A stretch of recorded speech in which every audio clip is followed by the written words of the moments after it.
अगर किसी पेशेंट को लकवा आता है या स्ट्रोक आता है, सो हम जनरली जब पेशेंट को हॉस्पिटल लेके जाते हैं या घर पे हम उसका बीपी चेक करते हैं तो हम देखते हैं कि वो रीडिंग बहुत हाई मिलती है। दो तरह के स्ट्रोक होते हैं, जिसमें एक हेमरेजिक स्ट्रोक होता है या इस्चेमिक स्ट्रोक होता है। हेमरेजिक मतलब बीपी बढ़ने से आपकी नस फट गई है, उस केस में बीपी कम करने का फ़ायदा होता है।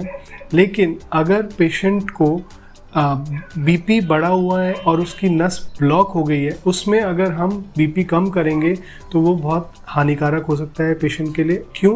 क्योंकि अगर किसी पेशेंट की नस ब्लॉक है, उसमें हम बीपी कम करेंगे तो वहाँ पे ब्लड फ्लो और कम हो जाएगा।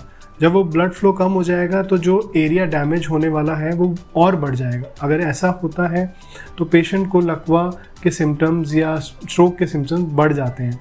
सो इसीलिए जब किसी पेशेंट को ऐसी कोई दिक्कत आए तो आप ज़रूर उसको नियरेस्ट हॉस्पिटल में लेके जाइए, ताकि हम पता कर सकें ये किस तरह का स्ट्रोक है और इसका इलाज प्रॉपर्ली किया जा सके। धन्यवाद।